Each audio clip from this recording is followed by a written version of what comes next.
I'm pleased to introduce sort of really interesting topic, and not just interesting, but as we said in the blurb, absolutely crucial topic for us as we come out of lockdown. Faster lease up. How do we do it? How do we achieve it? One of the keys to our business getting back on its feet, and I know a number of people already tell me that there's a huge amount of demand out there. So I'm looking forward to a really interesting session today.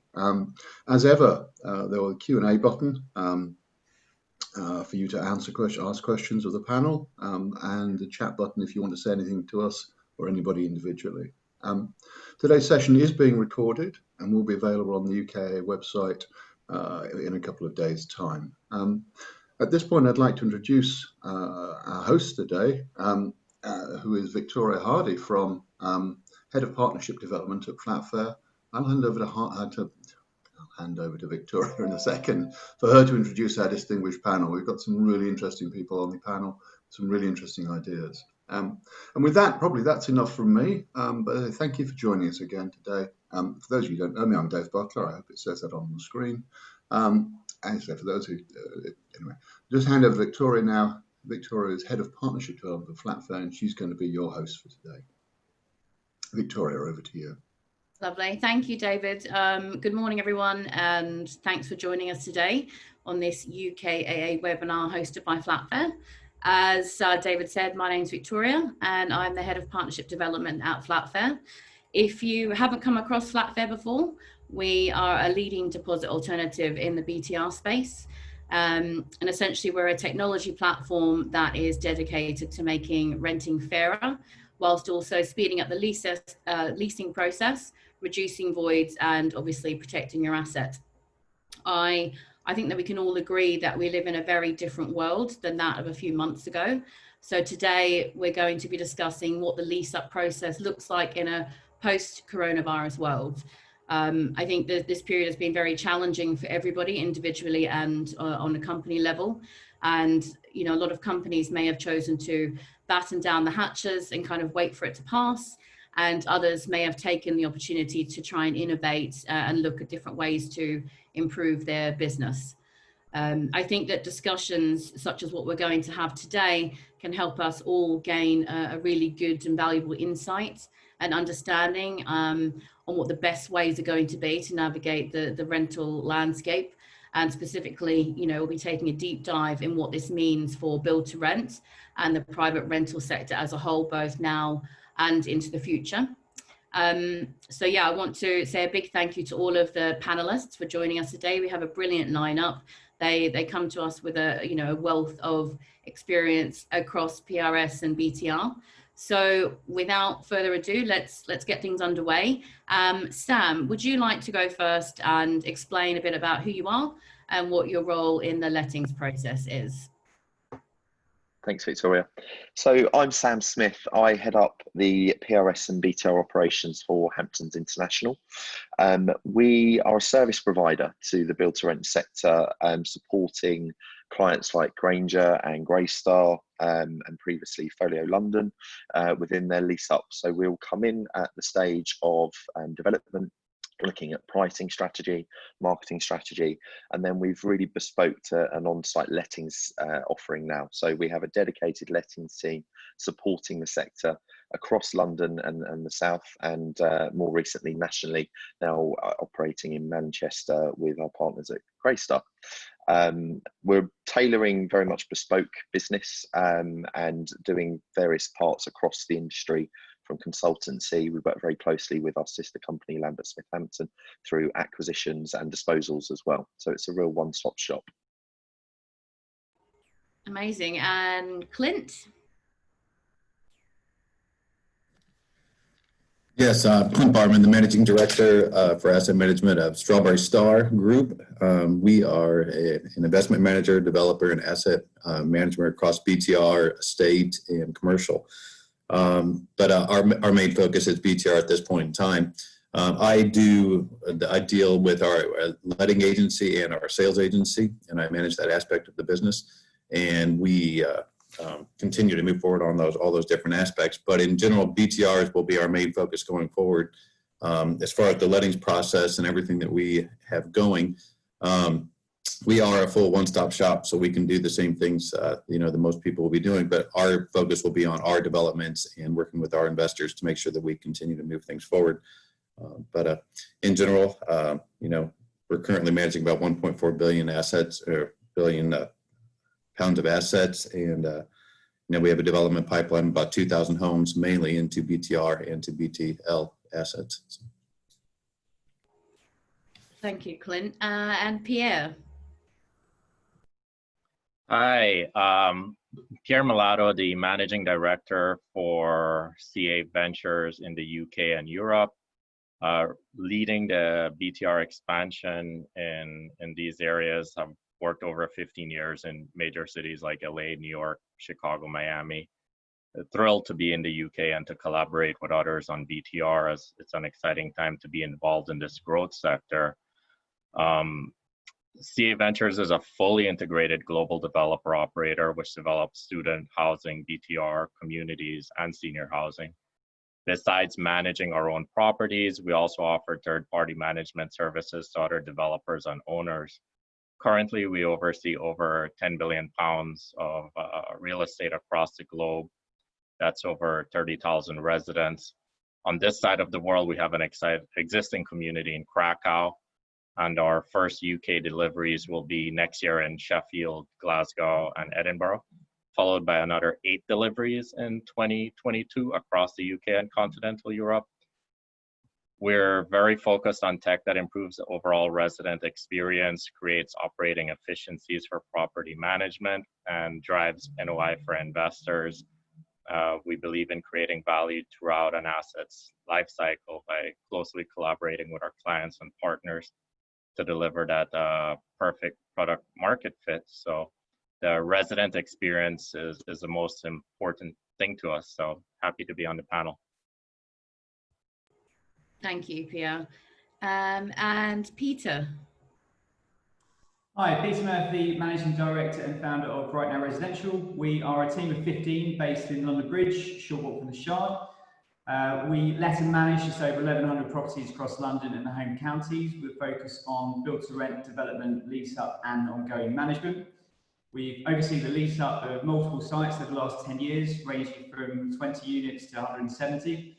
Range of different owners that we work for and we do work for in asset classes. We come on board at any stage, and we do come on board at any stage from the very beginning, at the point of acquisition, through to mid-lease-up, mid-program to help boost results.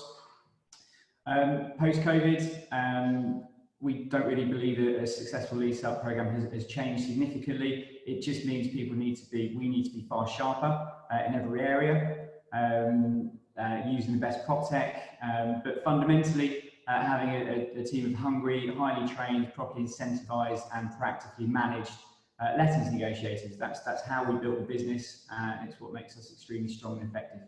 On the 1st of April, we celebrated our 10-year birthday. And if you'd like to, you can all go onto LinkedIn and listen to everyone here sing happy birthday to us. We'll have to check that out. Thanks, Peter. Congratulations on the anniversary. And last but not least, Simon. Hi, I'm Simon. I work with Victoria Flatfair. I lead our commercial team. Prior to joining Flatfair in November of last year, I've been an estate agent for all of my life. Used to own my own estate agency in South West London. Had 12 branches and managed about 2,500 units. I exited that in 2016. Then went to work for Savills as a senior board director there, where I looked after a lot of their lettings offices across South London and into the home counties, and also worked on operational delivery across the management section, accounting, tenancy processing, and so on and so forth. So I joined Flatfair because I think it's a very, very exciting business, and something that is much needed in a changing lettings world where automation, processing, and the way in which we handle onboarding is key to the lettings process. So hopefully we can talk about those sorts of things today. Thank you. As David mentioned earlier, we will be taking questions at the end, but feel free to pop them in the chat box and I'll keep an eye on them as we go. I have a number of questions that I want to run through, and I'm going to direct the first one at Sam. Sam, I'd really love to know, what kind of activity have you seen in the housing market since it opened back up in May? We've seen a massive bounce back since the markets reopened back in May. We've come into the normal summer market with a lot of pent-up demand over lockdown as well. The activity levels that we've seen with applicant registration are 25% up on last year. The market is really buoyant out there. What's been interesting is obviously stock levels have been very high as well. So we've had a lot of stock coming through, both through our branch network and into the PRS market that wouldn't necessarily been through the Airbnb route. So we've seen in certain areas, especially more central London, where rents have started to soften slightly because of obviously the stock levels there. It's very much a tenant market at the moment due to the number of properties available per viewing. Perfect. So next question is over to Pierre.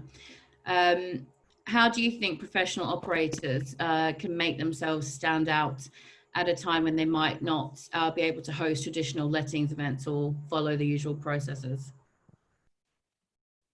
Well, having technology and the right strategy and tech will play a big part in ensuring operators can stand out during these challenging times. And in order to have the right tech, you need to have the right network in place from the start, which ensures you can have future add-ons and upgrades and easily add or subtract. So what does having the right tech ensure? It ensures that you have an optimized leasing process. And some of the things we do is we have an AI chatbot for 24/7 communication with prospects, allows for sharing virtual tours, speaks other languages via the AI-driven chatbot. We've got self-guided tours. This is like walking through a museum with a headset, and it really gives us a lot of information on the prospect, because if they want to focus on the fitness center or the kitchen, we know how to customize the leasing process to them, because that's what's important to them. So we gather all that data. Virtual tours obviously has taken off. Those, I think everyone knows what those are: the video walkthroughs, 3D renderings, and the live tours or pre-recorded apartment video walkthroughs. If you have a really high-end development, virtual reality, because the visual walkthroughs of the entire community, augmented reality as well. Really, you want to bring the leasing to be as virtual as possible, where the transactions completed without any face-to-face interaction with this current pandemic. And there's got to be a major focus on your social media, such as your Instagram, and maximizing the organic growth on this platform, because right now you've got an audience that is completely captive and taking advantage of that. So that's the tech part of it. But you also have to focus on your health and wellness and ensure that health and wellness is a priority, and not only having weekly calendar of in-person events, but virtual ones as well. And obviously having your ESG goals lined up and how you can manage your carbon footprint, because right now that resonates with consumers, and you're getting your stakeholders engaged with this. You've got most importantly, the customer journey, making sure that the sales journey is personalized, and having CRM specifically built for BTR and multifamily. At the end of the day, you need to architect for longevity to ensure there's a seamless customer journey and resident experience, which requires an extensive understanding of today's realities and tomorrow's possibilities. And having a brand that resonates with consumers will be integral to its success, and consumers will remember those brands that were proactive during this pandemic. And I think I'm going to shut up now because I'm like going on and on. You know, I think it's obviously very interesting. I think we've all learned a lot and learned how to be more efficient and using these new technologies during this time, which I think obviously companies are going to take into the future. So yeah, some of the stuff you talked about is very cool. So next question is over to Clint. What can be done on the investor side to encourage faster letting? As far as the investors go, it is being flexible. I'd say working with the agents you have on your sites or whatever, however you plan to intend to let up the building. It's looking at the terms of the leases, looking at your details inside your leases and being flexible from the very front end. Investors need to keep an eye on what the agents are doing and what their teams are doing in regards to what kind of deals are being put out there, but also looking at what your back-end communication says in your listing state to make sure it's very clear from the front end. So when somebody's looking for a something to let, that they can understand the exact terms that they're getting into and what they're looking for. Pierre mentioned social media. Social media is a place for you to tell people and to announce to people quickly how flexible you can be and letting people see that you have flexibility in regards to your leasing. So people can come to you and, continue to move forward if they have a different change of what they're looking for. People are looking for flexibility right now because of the uncertainty that is out there. And that uncertainty will be there for a while. So we just got to make sure that as investors or that you're looking at it saying, okay, the people that are working for me, my team of agents or whatever I have doing, that they know that I have their back and I'll listen to them. Because the agents are going to be bringing you different opinions of different areas. And as an investor, you need to look at it and say, I'm willing to be flexible and I'm willing to take these risks and understand my risks. And just knowing that, eventually this will come back to a normal state. We are going to have, there will be some flat, I would say, increases in rents. Sam mentioned earlier that it is a tenant's market. It is a tenant's market. So I'd say rents are going to stay flat for a little while. And then I'd say once we start to get more normalized into this and supply catches up, or supply, eventually goes away, I should say, and then we have more tenants looking, we're going to see some the returns, the year-on-year growth should start to come back. But there is a period of time where investors need to step back and say, at this point, let's capture the tenancy, get it in place, and make sure it moves forward. Yeah, definitely. My next question is for Peter. What's your thoughts on and how you can let large buildings of 100+ units quickly? So the key is preparation. We've done this several times before. Each development it goes into a different community. So you've got to know your market, you've got to look at the placemaking, you've got to decide what the best strategy is specific to that development.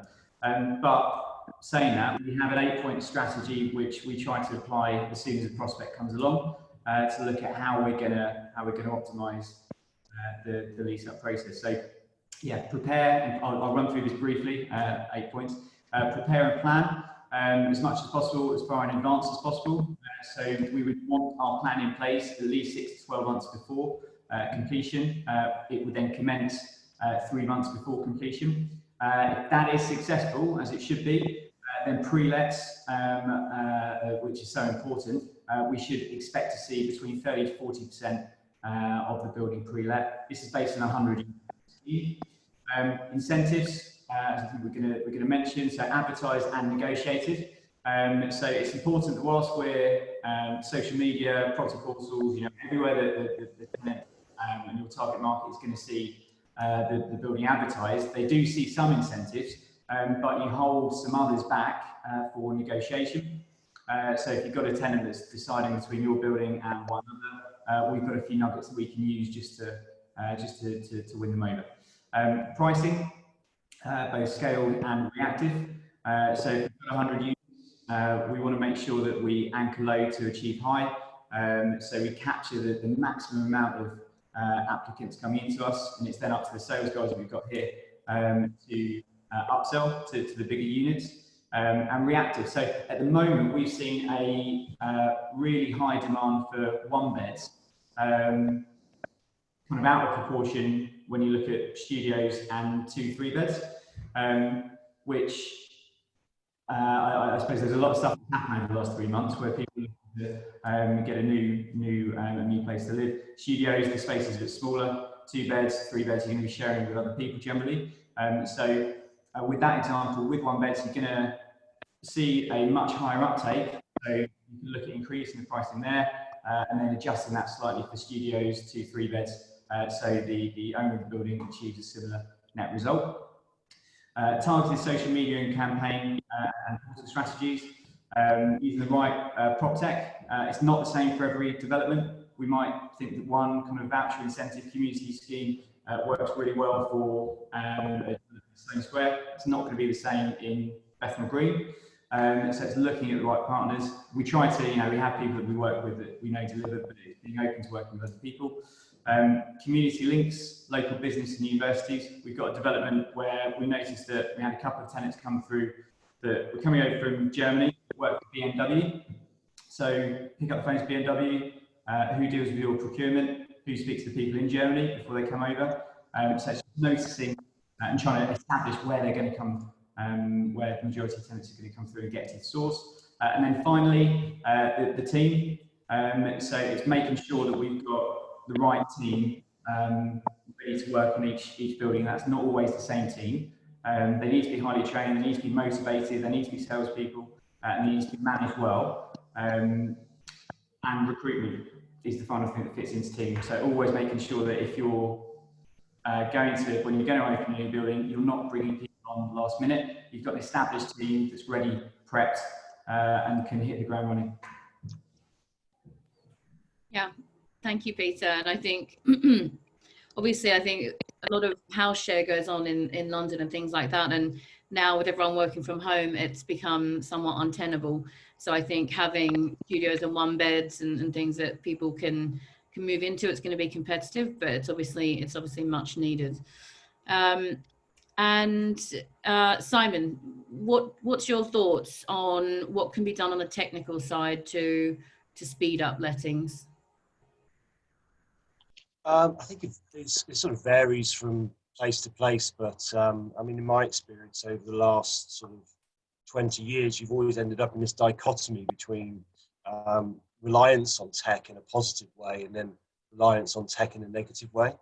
To flesh that out, if you sometimes have a lot of eggs in one basket, through accounting, whether it's through management of units, and you fall down based around the relative meritocracies of those technological systems that you're using. So, and especially if those companies don't advance in line with your needs. I think there's been loads of long tail estate agents over the years that they have a huge amount invested in their CRM companies, for example, and those CRM companies don't keep up to speed with changes, whether that be legislative or whether it be the way in which apps are used, the way in which APIs come into play, and the need for them to use varying other bits of tech, and then it becomes a very closed-minded aspect to state agency tech, which has been out there for many, many years. I noticed that lots of build-to-rent providers are trying to sort of escape that by sort of coming to the market with a much more rounded methodology. So they might think, okay, right, well, we want to end-to-end the onboarding experience for a tenant in a very, very cool and slick way. My experience kind of lends itself to that's really, really great, but how bendable is that to things that might change over a 5 to 10 year period? And how dependent do you then become on the ability for that process to end with that change? An example might be that you have a really, really great onboarding system that meets the needs of a unit that you deploy over a 6 to 12 month period, but then do you then have to rehash that consistently for 2022, 2023, and so on and so forth? And is the heavy lifting of that applicable each and every time you do it? And there's also sort of a tendency to sort of think around, there's been a question in the chat here, which I think we could cover off in a bit more detail later on, but there's lots of conversations around, do tenants only want to use one app? Do tenants want to onboard through a singular system? Is it broken if they move from one place to the next? And I think in terms of our day-to-day lives, I don't know about anyone else, but I'm not a skilled user of computers, and probably a generation above a very able user of apps. My son's 14, 15, he's submerged in tech day in, day out, and he has no issue with going from one system to another system. He has no issue with using 10, 15 different apps. It's not a problem to him. And perhaps there's a kind of this feeling that people have to stay in one place to fulfill a journey.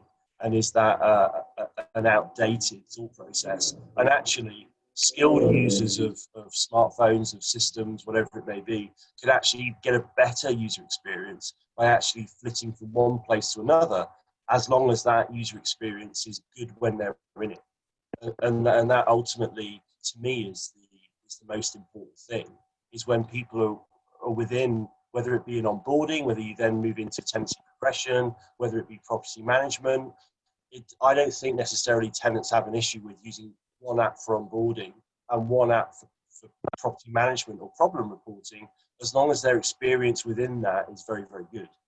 I think the issue would become is, would a tenant, for example, prefer to use 5 different apps that are really, really good, or one app that's quite clunky? And the answer to me would always be they'd rather use 5 very, very good apps. As long as they use them, they can rely on them. And equally as well, is that easier to manage from a internal perspective, because you can work on those apps accordingly.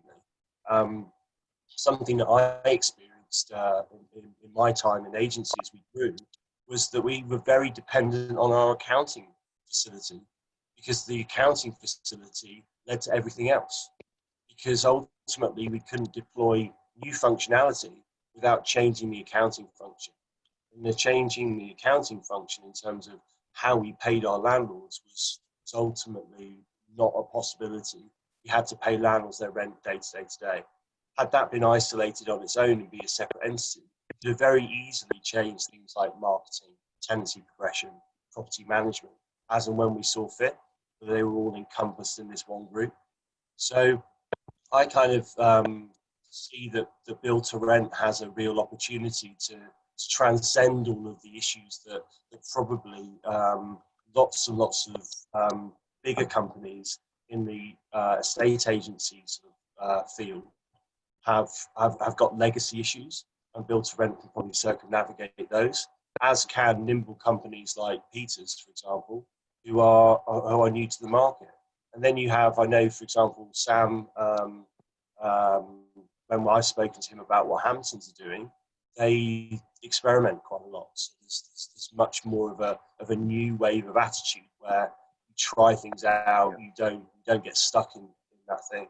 So is that fair to say, Sam? Yeah, I think, the key thing for us is realizing that, for us to be able to work in this space and be a service provider to this space, we've got to be up on these tech solutions, and we're looking at how we integrate that through our branch network, not just what we're doing in the PRS and build to rent space. I think touching on what Simon was saying about, originally it was very much around one app and doing everything through that singular app, but I don't think it is like that anymore. I think it is very much around speed, people wanting to just get stuff done very quickly, wanting to be able to just communicate with their property manager or their lettings manager quickly enough, signing the documents, just a smooth process. And I've worked in the industry for a long time, and just seeing kind of going from the paper format of how we used to do things to how we've come on. I think from an agency point, we're very keen to make sure that we're ahead of the curve on that, and looking at all the new technology that's coming into the market and how we can work across our business, and taking feedback from residents. That's something that we're really keen on doing. Where we're obviously working across so many different clients, we try and slot into that process. We don't want to become a thorn in the process. So we always look at getting the residents' feedback once they've moved in. What do they enjoy about the experience?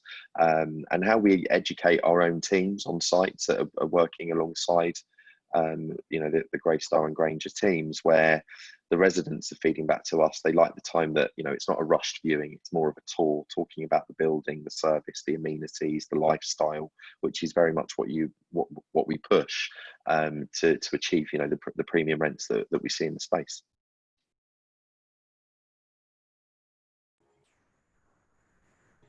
And actually, while you were off mute, Sam, what do you think is going to happen? What do you think lettings activity is going to look like over the next coming weeks? We're not expecting the activity to change, to be honest. We're very much in our summer craziness, as we call it, in the lettings market. We are seeing a good level of number of deals essentially coming back. Dave and I were having a bit of a chat just pre-going live, and I was just saying to him that we're kind of back in line with our you know, our sort of target numbers for the summer. What's been the big curve for us is just adapting to social distancing, you know, how we're going to conduct viewings and things. And as a business, I feel we've navigated ourselves, you know, fantastically through this. Tenant demand is still there. As I said earlier, there's a lot of stock available, so there's a lot of choice there, so it does make it the tenant market. But I think over the next coming weeks, I think we're going to still see a buoyant summer market, and that'll see us straight through for the remainder part of this year. I can't see that ending, to be honest. Okay, and I think we've kind of touched on this question a little bit, but we have got a really good question here that maybe some other panelists have some things to add. And that question is, you know, what tech integration do the panel think the residents want, be it on multiple apps or the need to be on one app for all areas? So anyone else got anything they want to contribute to that? You know, I think having multiple apps makes the customer journey clunky. But can you get everything on one app? No, it's currently the tech isn't there to have everything on one app. And we talk about the resident journey, but if your employees don't understand how to use the tech and the app and have the right network in place, the customer journey gets fragmented. And you don't want to give the keys to a Ferrari to a team that doesn't know how to drive the Ferrari. So there's got to be right training in place and making sure that you have the architecture to choose the right tech, because there's a lot of noise out there in the prop tech world. And a lot of people are scared of prop tech. Some think they know prop tech. Some are experts in prop tech. But speaking to those in prop techs, and I think when it comes to the resident engagement side, accessing the amenities, being able to pay the bill, the leasing process, if you can get that all in one app, that's the way to go, assuming it works, because there's other CRMs that's built for multifamily, which is what the lettings team are going to use to follow up with all your prospects, but that doesn't engage, that doesn't connect with the resident app seamlessly. You've got to have a download or have the API to make that work.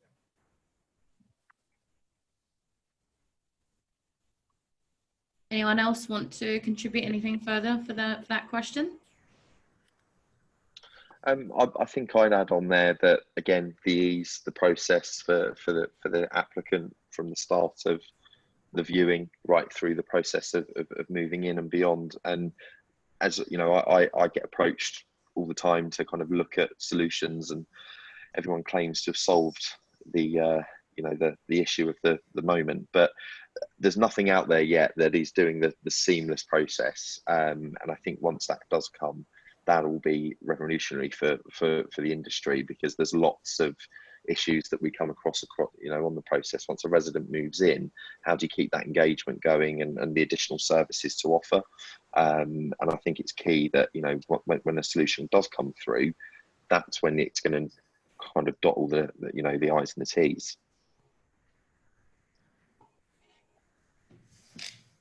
I think that's the issue, isn't it? Is that you know, in my time, I've been approached by people who can onboard a tenant in 2 minutes, and there's a fantastic app in terms of onboarding, or there's a fantastic app in terms of tenancy progression, contracting, accounting, compliance, things.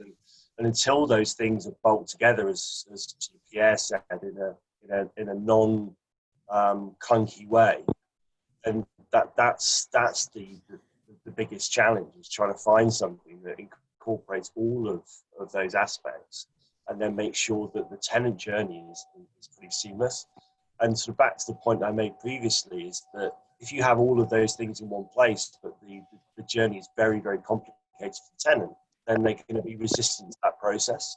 And that's where they probably far rather use more apps that are really clean and simple and very easy to use.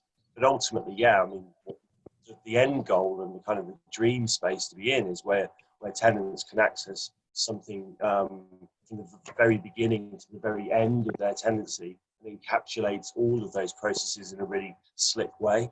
And I think that the build to rent are ahead of the game in that sense. And certainly what we see day to day in flatfair and dealing with the companies that we deal with, is that there is certainly an attitude from build to rent where that's that user journey and retaining tenants within their buildings, and creating, whether it be communities, whether it be stickiness. So obviously stickiness is huge to build to rent, in terms of people going from one unit to another unit and living that lifestyle, or even thinking, okay, right, well, they're in Wembley 1 minute and then maybe they're going to go and work in Manchester. So reaching out to through their app and sitting around thinking, right, well, I'm on the move. What buildings does Strawberry Star or whomever have in Manchester? You know, how can I move from one to the other? And I think that's genuinely a lifestyle that start to do. And again, sort of going back to my children, which I do a lot in terms of my thinking. I think, okay, well, in 10 years' time, when my son's sort of 25, what is his thought process going to be in terms of property? How is he going to be thinking about, is he going to be a first-time buyer? Is he going to be entering the property market? Is he going to be a much more transient type of worker? Is he going to be working in Manchester 1 minute, London the next? Is his home going to fluctuate? Is he going to spend a bit of time with us? And we're the sort of the home keeper, and then he's going to flit around a bit more. And certainly that different attitude towards the home and where you live, and seeing it as much more of a modern place to be, and the amenities that are associated with that, and is very, very important. One thing sort of in the post-coronavirus world that we haven't touched on yet is stuff like, where are people going to work? There's lots of kind of talk around the fact that we can all work quite happily from home, and that working from home is easy. We've seen a massive ramp up in terms of productivity, but ultimately that is, firstly, it comes with its consequences, where we don't see a dividing line between home life and work life, and that will begin to start to play out in terms of the way in which people think. So what if you can get to a work and home space that's almost, that those dividing lines exist? Again, a very powerful tool built to rent is the ability to turn around and say, right, I live in a development. I can also fundamentally work in that development. I can hold meetings in that development. I can exercise in that development. I can socialize in that development. I can do all of the things that I do. And I can also create wellness within my life by creating those dividing lines. In my house, I can't exercise, socialize, work, and live in the same space, because it's not fundamentally big enough, and it also doesn't provide those services to me in a Victorian mid-terrace house. So I think that's where the future of build to rent is really exciting, and technology plays a huge part in that, because it's not just the app of their experience within the building. It's how do you connect them to that lifestyle? How do they book rooms? How do they merge work, play, and living to within the development in which they live?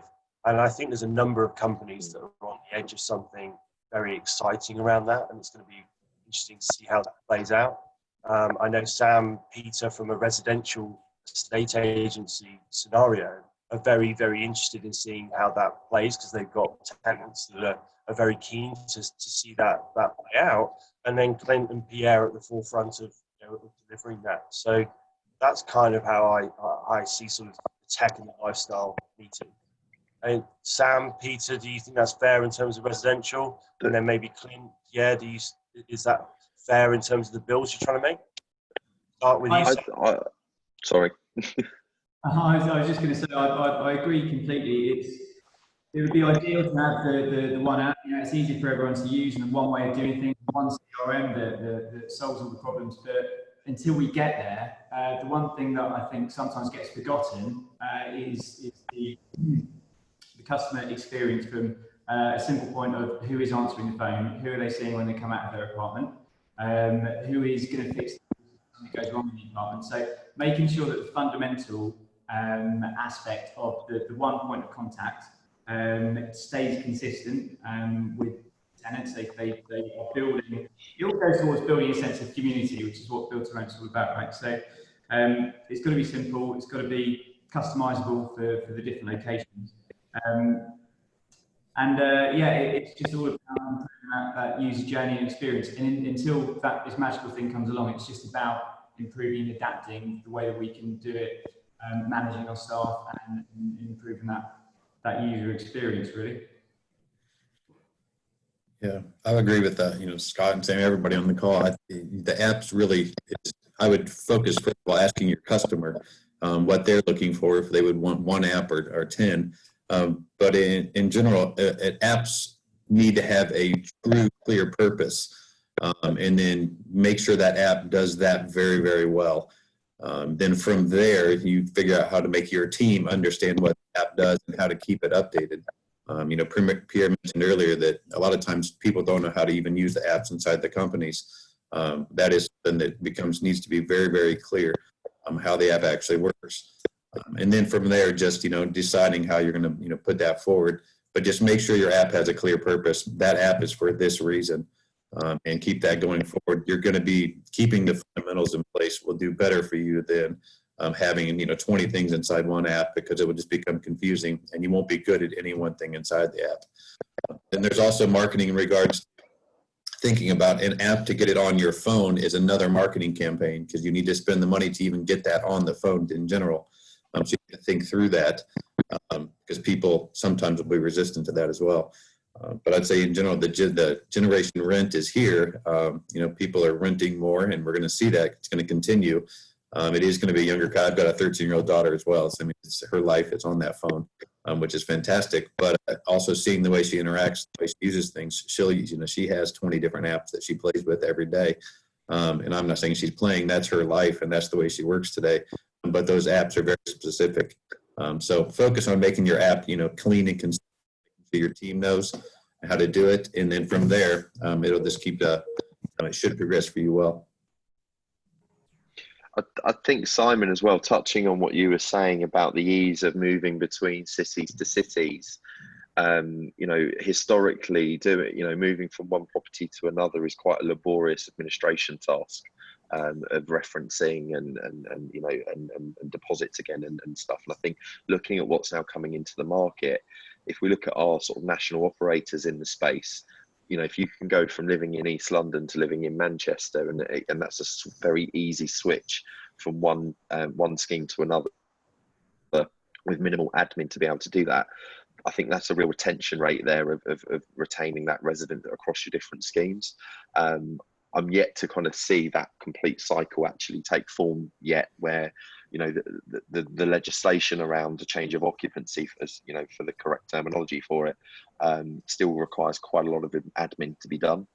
So I think streamlining that types of processes to make it easier, as you say, for future generations who aren't going to be so tied to certain areas to just move freely across the country, wherever their work may take them and personal circumstances, is going to be a key thing moving forwards.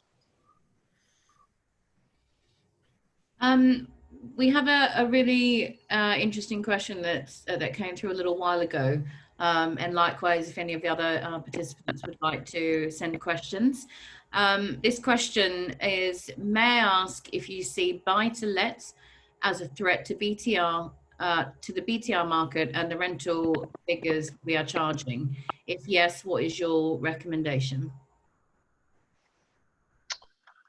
I don't mind answering that one. I think the market, the buy-to-let market, the build-to-rent market, from my side of things, I think are very different. I think there will always be a private buy-to-let market there, but what you're selling in build-to-rent to what you're offering in buy-to-let are two very different offerings, and I don't think they're going to really be up against each other. I think one of the key things that we're doing in Hamptons through our lettings division is really educating our front end letting staff around what PRS and build to rent is, and obviously the element of what these developments are offering. That's why they come at a slightly higher premium rent. And now somebody will pay that extra for the lifestyle, the co-working spaces, gym, cinema, etc. And some people won't. And the option for the people that don't want that is the traditional buy-to-let route. So I think the markets for my side are just very different. I just to butt in there, I would kind of disagree on a slight level. It's quite often the case that you get the build to rent. There is a clear division between a very well premium build to rent development and a not very attractive studio apartment above a shop on a high street. Absolutely, but tenants aren't. It's not the build to rent sector. I don't think reaches people who are looking on Rightmove to the extent that it will do now in 5 years' time. So there is definitely people that know about it, people that understand about it, and know that the community and level of service will be far better in a build-to-rent scheme than it would be in standard PRS. They're going to pay the premium. But the majority of the public that are looking on Rightmove and looking on Zoopla, they don't see that big difference. It's very hard to get that difference across on an advert. So I think at the moment, as Sammy said earlier, there's definitely been a hit to the rental figures at the moment post-COVID because of the amount of supply. We've seen a huge amount of stock coming on from areas that we just never thought we would, because there's no travel, there's no corporate bookings coming over at the moment. So a lot of service department buildings that there come onto the market. So that's going to have an effect on the build to rent prices, of course, because there's more properties to rent. But I expect as this continues, and hopefully we won't go into another lockdown, so as we continue to come out of this, that increase should keep on the right upwards trend. We've seen, as Sam said earlier, April was tough for us. We did around 40% of the deals we'd expect to do that month. May then picked up to around 83, and then June was 130% of the deals that we'd expect to do in that month of the year. So it is definitely going the right way, but there is certainly a correlation between the rents that you see for built to rent versus PRS, I would say. And there's the follow-up question to that question is, how will this impact valuation?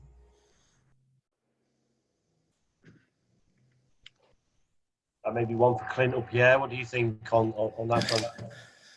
What I've noticed on both sides, the valuations have been affected from built to rent perspective. Valuers are looking at holding flat, pre-development rents for the next 2 years, and when they're putting those into perspective, then going back to normal growth rates, just because there is an oversupply in the market right now.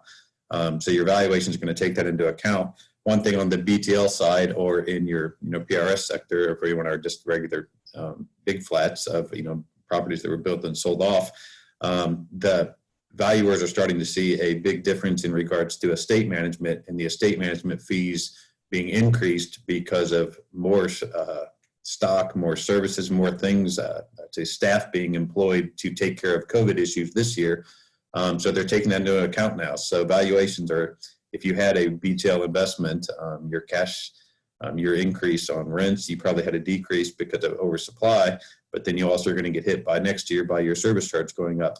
And you don't have control of that as an investor. So that is one thing that valuations groups are starting to realize.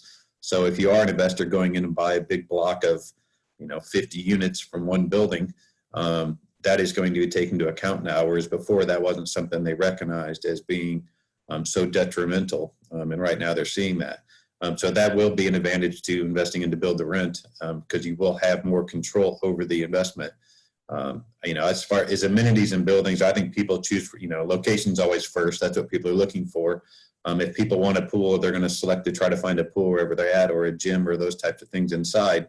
There's going to be an amenities race, and it always, people will try to make the best and the brightest, coming forward. But the reality is it's going to come down to good locations, good transportation links, and then price. We will have price adjustments across all the entire sector, and then as more consumers start to rent, which everybody expects it will, and it will continue, BTR should become a stronger asset just in general, because it will have better, clear, consistent management across it, and hopefully better, consumer and consumer services. And that's really where build to rent should find its value and its place. Somebody mentioned earlier about people moving from neighborhoods to neighborhood and cities to cities. That will occur. Student providers in the past have already seen that occur. It's in the student sector, the PBSA sector, they call it city switchers. People go to graduate school here or undergraduate here, then they go to graduate school over here, and they'll stay with the same provider because they had a good customer service level. That same thing will happen in build to rent eventually. And you're going to start to see that in estate management as well. People are going to follow estate managers, and investors will follow estate managers who do run their buildings as they said they were going to, and not just push on the service charge every year and keep jacking that up every year. People want confidence in a provider. There's two things in our real estate sector that we need to really understand is, technology and connectivity is extremely important to everybody. That's one thing. But then the next thing is confidence in the provider. Whoever's providing me the real estate at the end of the day, and the services inside that building has to be good. It has to be consistent. And that is one thing that all of us, it's the customer at the end of the day that's going to be very important for everybody. Community building will come along with services inside there. And communities are built by the people inside the buildings, so it's a matter of that's team training and get everything going. But I think in general, it's just going to be customer service will become the key to all of this in the future. And just making sure there's nice streamline and people are friendly at the end, at the end of the day. People smile when you come into the building. That's what's going to be important. So if we can all continue to keep focusing on that, I think we'll all continue to grow through this. But COVID has stepped everything back, but it will start to move slowly. Thank you. I think we just need to send everyone to a Disney World to get Exactly. training so that they're smiling all the time. Yeah. If we could all do backflips and, have some fun, and blow balloons in the front of the buildings, that's what we need to be doing. So Whatever makes people smile. Mm-hmm. Probably time for another one, maybe two questions. We've got a question that's come through now, which is, how do you see exposure of BTR / traditional lettings to tenants growing as we move out of COVID? The wider public seem to still be relatively unaware of the sector. I mean, I kind of, answering back the other questions too, is that the differential between the traditional letting sector, buy-to-let, whatever you want to call it, and the build-to-rent sector needs to be clear. In any product type, if you're selling different types of cars, if you're selling different types of food produce, whatever it may be, there has to be a differential. And I see build-to-rents growth being in trying to hone in on that differential and being very clear about what that differential is, and whether that be related to price. I mean, there's obviously an underlying feeling that same property on a residential street compared to the same property in build to rent is infinitely a price difference. Is that true? Is that not? Is that something that can be fleshed out more? Is there evidence that that's definitely true? And if so, what is a tenant gaining from that? Because if a tenant feels that there's a price differential, they're always going to want to know what they're getting for that price differential. And that's the same whether they want to live in central London compared to outer London. The obvious differential is one's nearer work than the other. So we move to a sort of post-coronavirus scenario, as mentioned before. That differential can be seen in the way in which they gain access to amenities. Is it a simple thing like broadband width, so that people can conduct their daily life a little less stressfully, and actually honing down to that, I think, is very, very important in terms of marketing and is it relatively unaware, people unaware of the sector? Possibly, but I think that's something that will take time to bed in. You know, short of a countrywide marketing campaign that a number of providers dip into, I don't think that's going to be anything that time isn't going to address. Yeah, absolutely. I agree that part of the issue there is that a lot of consumers don't understand what build to rent is. If you talk to anyone on the street and ask them what build to rent is, they look at you like, what are you talking about? And, you know, in America, it's been around for over 30 years. So consumers understand that there's a premium for multifamily because they have brands that have been existing for a while and have delivered on customer service and the right tech and the full customer journey. Over here, it's the brand is going to be very important. And like Clint mentioned, student housing has it down. They've got really, really great brands in student housing, and students do move from city to city within a brand. And I'm happy to see that there are a couple players out here that are really focusing on the brand for BTR, because it's an education process to your consumers. And maybe it's all the BTR developers starting a campaign to let everybody know what BTR is. I would just add on Pierre's point there, the differential. It's got to be clear, and you've got to be able to explain why, if a standard PRS unit you're going to pay £500 a week for, a built-to-rent unit you're going to pay £650 a week for. So pricing, when you're coming up with a marketing strategy, and when you're looking at pricing, if there's the gym, if there's you know, if you can work from there, so you don't need the office, if you don't need the transport links, you can tangibly say you will make the saving of £150 a week because these are the additional benefits you'll receive by living here, by being a resident with us. I think some of the key things we've seen as well post lockdown is the requirements tenants have now got has changed.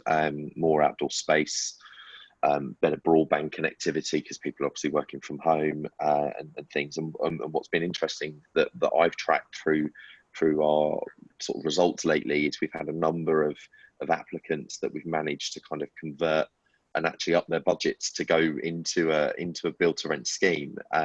Once they've come and seen actually the sort of space that they're going to have. Obviously these units are built for letting, so they you know, they are better than a built to sale product that's gone into the buy to let market. You've got bigger bedrooms, 2 bathrooms, they're made for renters, and that's something that we push and educating our team on as well, about what the differences are between buy to let and build to rent, and that's working really well. And looking at the requirements now coming through from tenants, that's kind of the route that we're pushing down when we're registering applicants and saying, well, would you consider this? And even we've had a couple of instances where a tenant has taken a property in a completely different area to where they were originally looking at, because actually they've got, you know, probably a similar commuter time for when they do need to go into the office, but have actually got more green space around them. And when the amenities and stuff start opening back up, that's what they've really liked, the element of okay, well, I can work from home, but I can go to the gym, or I can go sit in the residence lounge, or there's a cinema room and things like that. And that's been really interesting to see. Perfect. I think actually that's probably all we have time for today. I think it's obviously been a very interesting discussion. Thank you so much again to our panelists, Sam, Clint, Pierre, Peter, and Simon. And of course, thank you to David and the UKAA for letting Flatfair host this session. Thank you, Victoria. So it was an absolutely fascinating session, and lots of really important questions about tech, about lease up, and about brand. And if I'd just like to again echo Victoria's thanks to the panel, it was great, and thank you to everybody who's attended. I would just add a footnote to that the points being made at the end about the need to articulate the build to rent value proposition is a core objective of the UKAA. We've got 3 or 4 core objectives, but that's one. And it's one that we'll be working on over the next couple of years, because remember, the sector is tiny, you know, whether it's less than 1% of the total rental market, and creating a brand based on less than 1% of the market is difficult. But how, on the positive side, though, the experiences of residents under lockdown have been hugely positive, and we're now accumulating evidence which just shows the value of that customer experience, as Clint and I think Pierre talked about. That sense of experiencing a sense of community, a sense of belonging to a place, and the value be able to be placed on professional management are absolutely key things that we will build on over the next few months and the next few years. Anyway, so enough of me talking about the UK, but thank you again. Thank you, flatfair, and Victoria for hosting a really interesting session. And thank you guys for speaking. Thank you everybody who attended. I look forward to you on our next webinar, which I think is tomorrow. So again, thanks a lot. Cheerio. Goodbye. Thank you, David. Cheers. Thanks very much. Bye. Thanks.